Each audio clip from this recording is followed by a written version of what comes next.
Commençons par Hajar.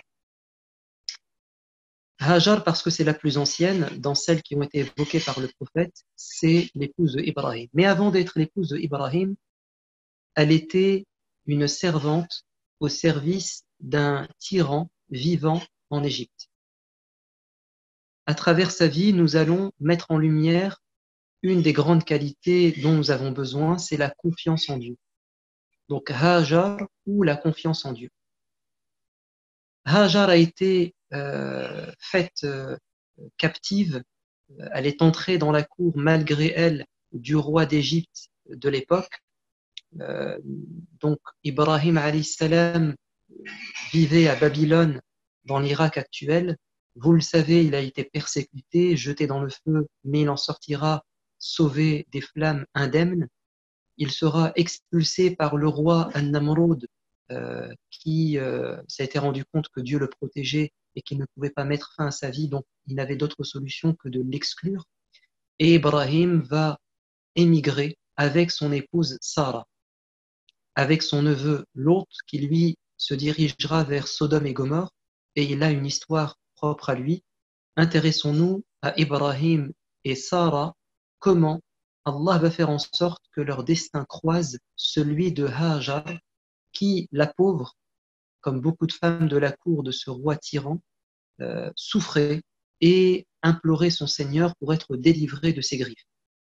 Et vous savez que Allah Azzawajal vient en aide à toute personne opprimée, même si c'est une personne qui est loin de Dieu, mais Dieu est le miséricordieux et le juste, et il donne toujours, il rend toujours justice et donne les droits à ceux qui ont été lésés et opprimés. Le prophète de l'islam nous dit, il n'y a pas entre l'invocation de l'opprimé et son Seigneur de barrières et d'obstacles. Et Dieu dit, je te répondrai, je t'exaucerai tôt ou tard. Et Dieu dit dans le Coran, c'est celui certes qui répond à celui qui est dans une situation extrême. Al-Muttar, ça vient de l'ittirar, d'ad-darura, c'est la situation de force majeure quand l'être humain est vraiment coincé et il s'adresse à Dieu. Allah lui répond, même si c'est une personne qui, par le passé, désobéissait à son Seigneur. C'est ainsi que Dieu se comporte avec sa création. Que va-t-il se passer au départ, Ibrahim et Sarah vont en Palestine, mais il y a une famine. Ils se dirigent donc en Égypte et en entrant dans ce territoire, Ibrahim est mis au courant de la loi scélérate et extrêmement perverse et injuste. C'est que le roi avait émis comme décret et ordonné à ses soldats de kidnapper, de confisquer toute femme d'une grande beauté et d'exécuter son mari. Ibrahim a été convoqué. On lui a dit, tu es un étranger, tu es accompagné d'une femme d'une grande beauté, Sarah, qui est-elle pour toi? Et il va dire, par intelligence et par ruse, c'est ma sœur. Et il va dire à Sarah, surtout, ne me déçois pas, ou plutôt ne me trahis pas, dis que tu es ma sœur et sache que tu es ma sœur en Dieu. Donc, ce n'est pas véritablement un mensonge, c'est une ruse, d'abord pour préserver sa vie. Et Ibrahim va donc être épargné et Sarah va être emportée dans la cour du roi. Et Ibrahim va se plonger dans la prière. Pendant toute cette période où sa femme était en danger, il était en prosternation en train d'implorer son Seigneur. Et c'est ainsi que le croyant se comporte lorsqu'il ne peut plus rien faire. Il ne lui reste plus qu'à implorer son Seigneur et attendre que les choses se passent. Sarah, quant à elle, s'est retrouvée face à ce tyran et quand il a voulu mettre la main sur elle, elle a dit, Ya Allah, tu me connais, tu sais que j'ai cru en toi, en ton prophète, que j'ai préservé ma chasteté, que je suis resté fidèle toute ma vie. Ya Allah, ne permets pas à cet homme de me toucher. Et que va-t-il se passer? Le roi va être pétrifié et il va comprendre que cette femme était protégée. Il va lui dire, demande à Dieu de me libérer et je te promets que je te laisserai partir. Sauf que une fois libéré, il va tenter une deuxième tentative qui se terminera aussi par une paralysie de ses membres. Il demande d'être sauvé, un implore Dieu en disant Ya Allah, si tu le laisses dans cet état, les soldats vont finir par me tuer. Il est libéré, il tente une troisième, une quatrième fois de l'atteindre, mais à chaque fois, Allah la protège. Et la quatrième fois, il lui dit c'est la dernière, je te promets que tu pourras partir et je te ferai même des cadeaux. Et il dira à ses soldats enlevez cette diablesse de mon palais, qu'elle s'en aille et donnez-lui telle et telle chose. Et il va lui donner une servante en cadeau, c'est Hajar. Et c'est là que la vie de Hajar va changer du tout au tout. Elle était dans cet état de captivité, d'humiliation, euh, et puis aussi de sûrement une forme de mécréance. Et elle se retrouve maintenant dans une famille de croyants, de gens qui vont la respecter, l'honorer.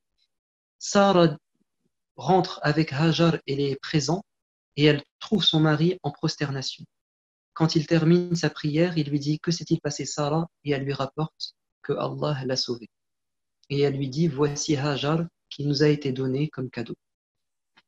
Ibrahim, Hajar et Sarah vont quitter l'Égypte et retourner en Palestine. Ils s'y installent et Sarah et Ibrahim imploraient leur Seigneur pour avoir un enfant. Sauf que Sarah était stérile et âgée et Ibrahim était aussi très âgé. Donc finalement, Ibrahim demandait presque un miracle. Et la règle, c'est que Allah Azza wa Jal, généralement, il n'intervient que quand il n'y a plus d'opportunités offertes aux hommes. C'est-à-dire qu'ils n'ont plus l'occasion de faire d'efforts lorsqu'ils atteignent leurs limites.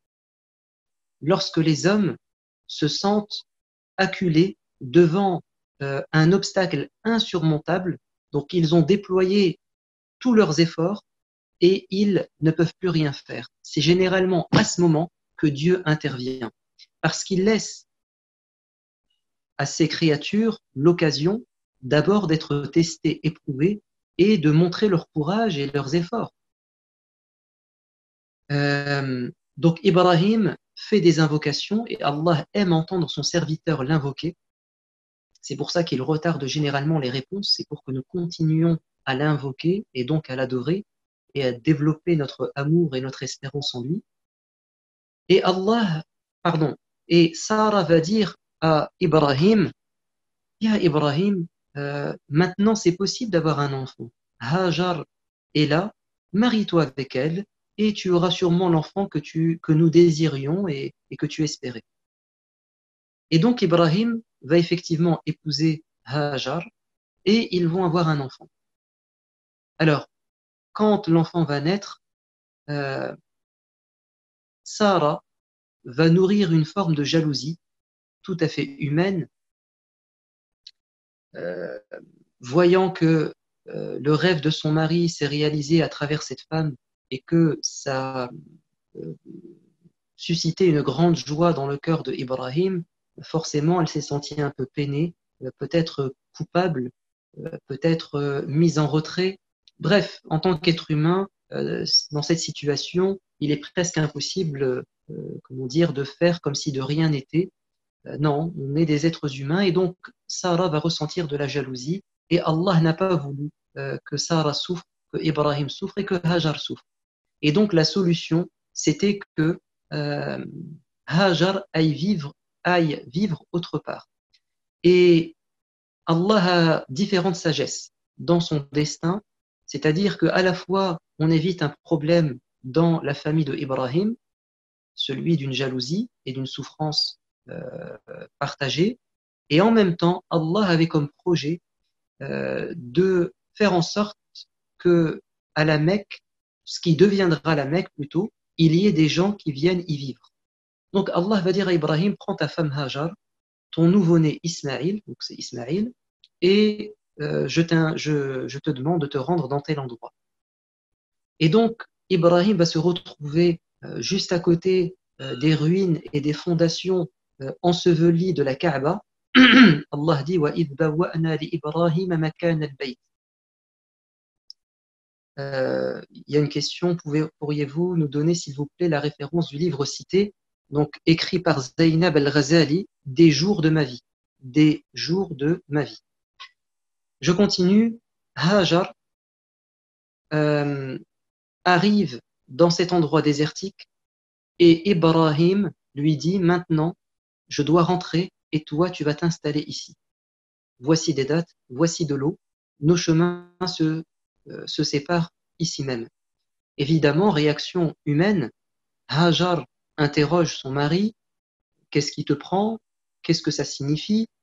Tu sais très bien que dans un désert, nous sommes exposés à la mort. Et voyant que Ibrahim ne répond pas, elle va par intelligence comprendre que son mari, qui est très raisonné, très raisonnable, et un prophète inspiré par Dieu, c'est qu'il agit non pas de par sa volonté, mais par la volonté du Seigneur. Elle va lui dire, est-ce Allah qui t'a ordonné cela? Et lui de répondre oui. Et là, Hajar va dire, alors tu peux partir, Allah ne va pas nous abandonner. Et ça prouve que Hajar était une femme qui avait une profonde connaissance de Dieu et une grande confiance en lui. Et c'est assez logique parce que Hajar avait imploré son Seigneur ou nourri l'espoir d'être sauvée du tyran auprès de qui elle vivait. Et elle a été sauvée par Dieu. Ses implorations ont été entendues par Dieu. Et elle connaît la vie de Ibrahim et de Sarah. Elle a vécu quand même avec eux, elle a été éduquée par eux, spirituellement parlant. Elle sait que Ibrahim a été sauvé du feu, donc elle sait de quoi Dieu est capable. Et puis, Allah a réalisé le rêve de Ibrahim à travers elle, en lui donnant Ismaïl. Donc elle sait très bien de quoi Dieu est capable. Alors elle lui dit, tu peux t'en aller, Dieu va s'occuper de nous. Et là, Ibrahim, une fois passé derrière la dune, à l'abri du regard de sa femme et de son fils, il va quand même implorer son Seigneur pour qu'il protège sa femme et son fils. Et là, dans le Coran, vous avez les invocations de Ibrahim que je vais vous détailler. Ibrahim va dire, Ya Allah, fais en sorte que cet endroit soit un lieu de paix et de sécurité. وَإِذْ قَالَ إِبْرَاهِيمُ رَبِّ اجْعَلْ هَذَا الْبَلَدَ آمِنًا. Et effectivement, jusqu'aujourd'hui et jusqu'à la fin des temps, la Mecque est un endroit de paix et de sécurité. En tout cas, c'est ce que ça devrait être.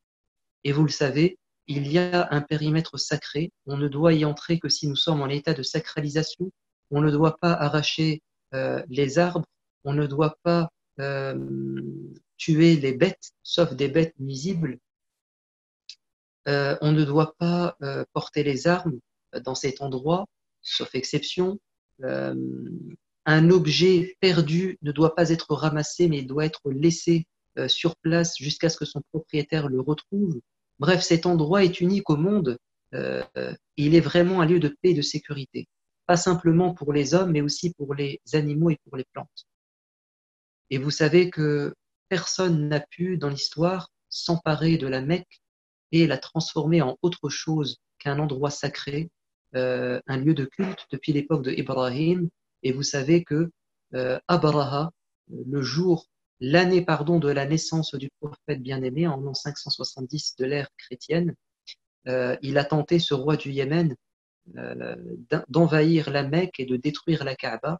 Et il a été évincé, repoussé par des oiseaux qui les ont bombardés de pierres. C'est la fameuse sourate de l'éléphant que vous connaissez. Donc cet endroit est un endroit protégé, notamment grâce à l'invocation de Ibrahim. Deuxième invocation, il va dire, Ya Allah, fasse que cet endroit désertique devienne prospère, fertile, et que des arbres fruitiers y poussent et s'y multiplient. Ce qui suppose évidemment la présence d'eau. Donc l'eau de Zemzem, finalement, c'est la conséquence de l'invocation de Ibrahim, et la présence des dattiers dans cette région est aussi une conséquence de l'invocation de Ibrahim. Troisième chose, pour que ça soit un havre un petit paradis sur terre, donc il faut de la paix, il faut de la prospérité, il faut également, évidemment, du monde. On ne peut pas vivre seul. Il va dire, Ya Allah, waj'al af'idatan minan nasi tahwi ilayhim. Fais en sorte que les cœurs d'une partie des gens soient attirés par cet endroit et qu'ils viennent s'y installer. Et plus tard, il lancera l'appel au pèlerinage et Allah fera en sorte que cet appel touche les cœurs des gens jusqu'à la fin des temps et que les gens s'y précipitent à pied, euh, sur leur monture, sur leur véhicule et qu'ils viennent des quatre coins du monde. Quatrième chose, il a dit liyuqimus salah.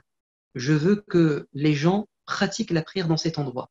Et là, vous avez tout ce qui peut être composé ou tout ce qui peut constituer la recette du bonheur pour le croyant.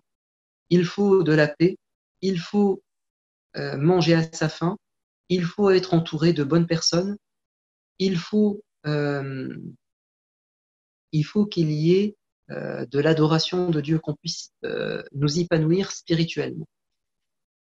Donc, Ibrahim alayhi salam a demandé à Dieu tout ce qui était nécessaire pour que sa femme et son fils puissent vivre paisiblement. Alors, Ibrahim rentre chez lui. Quelques jours plus tard, Hajar sent la faim la tirailler, la soif la sécher, et son fils surtout qui pleure parce qu'il n'a plus de lait. Et là, nous allons voir à quel point Hajar a confiance en Dieu.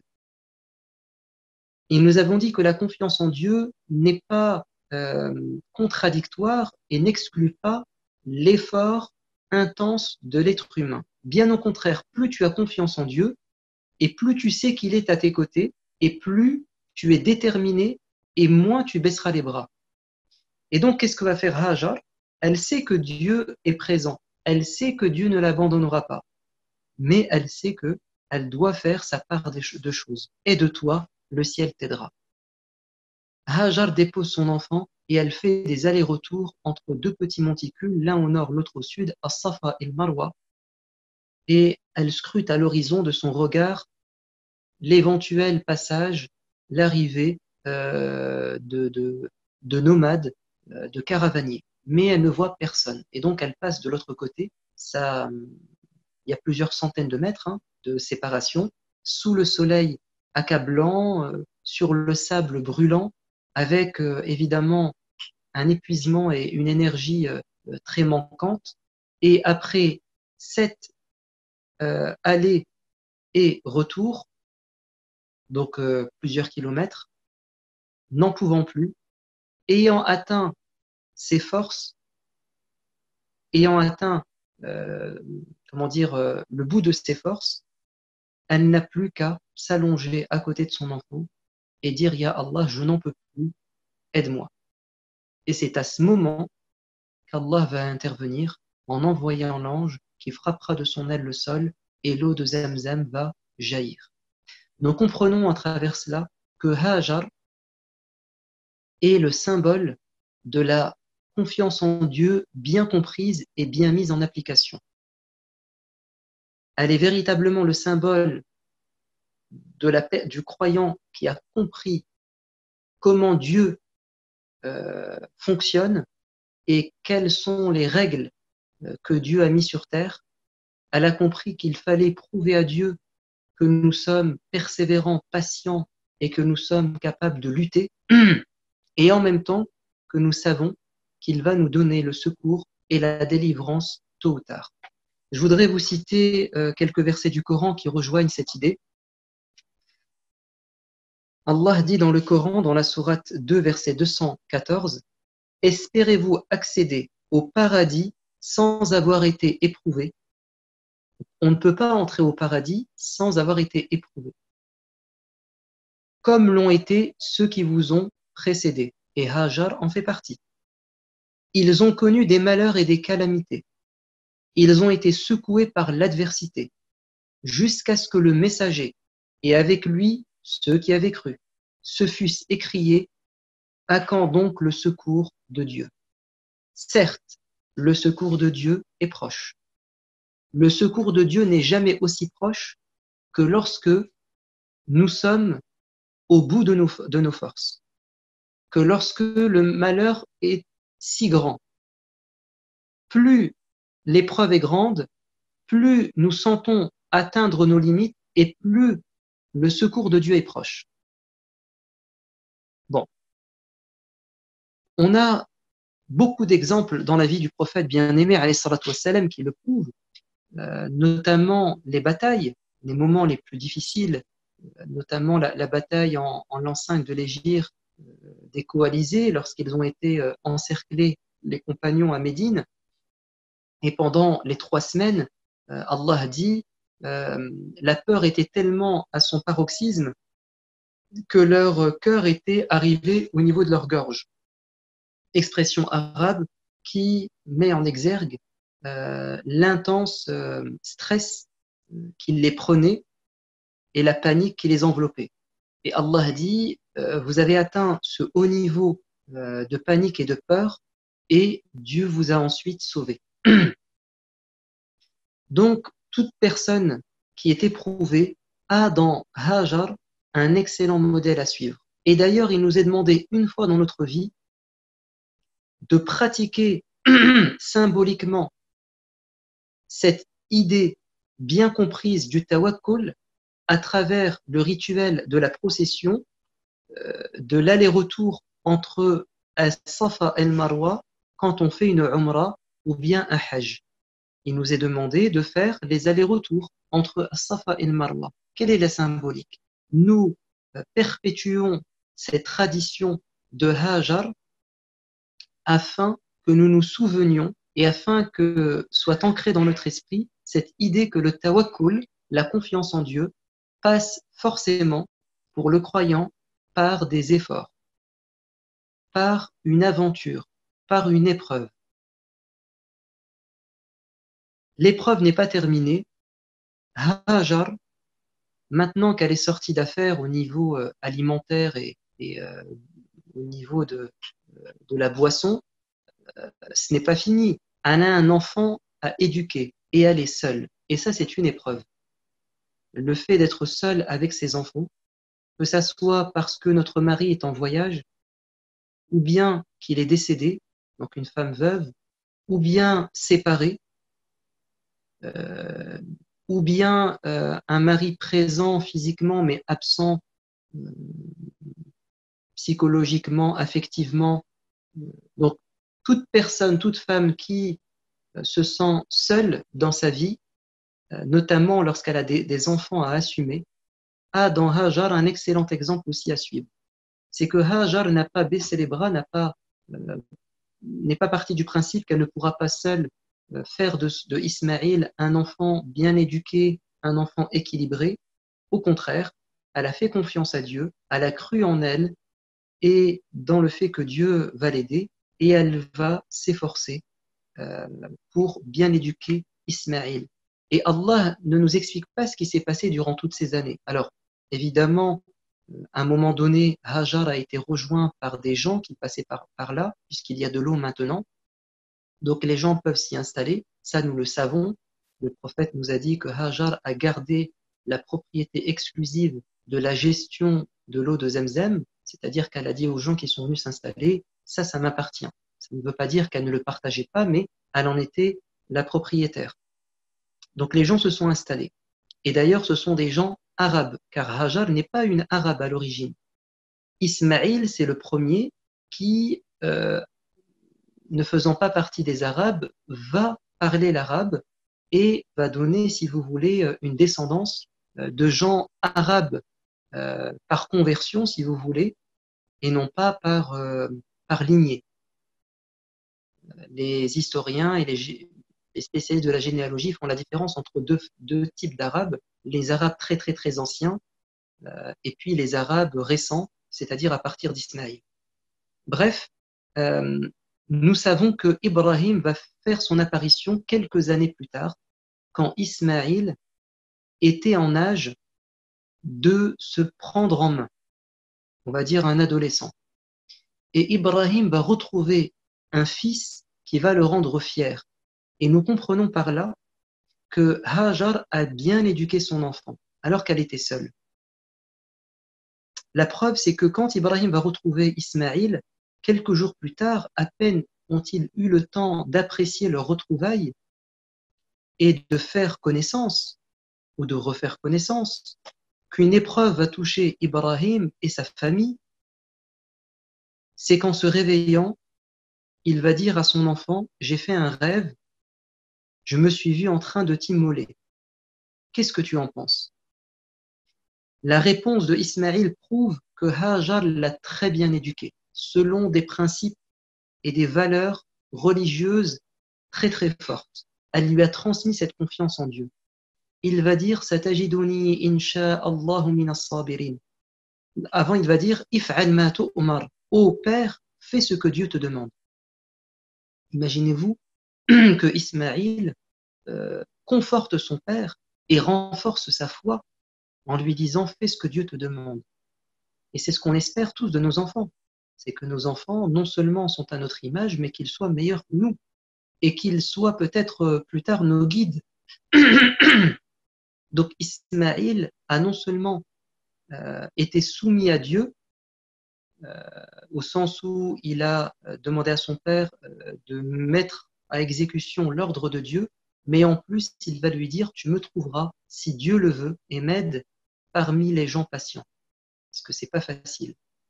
Et le diable va tenter de dissuader la famille d'obéir à Dieu. Il va se présenter auprès d'Ibrahim en essayant de le dissuader, et il va jeter 7 pierres pour repousser le diable. Il va tenter d'atteindre le fils Ismaïl, mais Ismaïl va lui jeter 7 pierres. Et il va venir du côté de la mère. Et c'était peut-être la personne la plus vulnérable et la personne qu'on pouvait prendre finalement par les sentiments, puisqu'il s'agit d'une mère. Et pourtant, Hajar va jeter les 7 pierres sur le diable. Et ça prouve que Hajar est une femme également qui a compris son objectif dans la vie et qui avait un amour sans limite pour son Seigneur. Ibrahim emmène Ismaïl, il le pose afin de passer à l'immolation, mais Dieu va l'arrêter en lui disant c'est bon, tu as réussi ton épreuve, tu as su aller jusqu'au bout de la vision et donc de ta mission. Tu as prouvé que Dieu était au-dessus de tout dans ta vie, au-dessus de ta famille, au-dessus de ton fils, avant au-dessus de ta femme et ton fils. Et donc, Allah va le récompenser, donc remplacer cet enfant au niveau de l'immolation par un mouton.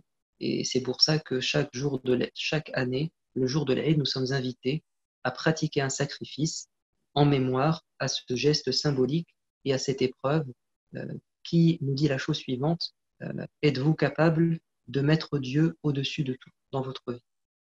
On va s'arrêter là pour la vie de Hajar et on en tire comme grand enseignement qu'Allah Azzawajal d'abord intervient dans notre vie pour nous éduquer et qu'il répond à nos appels au secours quand nous sommes éprouvés, mais avant cela, il nous observe pour voir si véritablement on lui fait confiance et véritablement si nous sommes patients, car plus nous atteignons nos limites au niveau humain, plus nous dépasserons toutes limites au niveau de la récompense divine.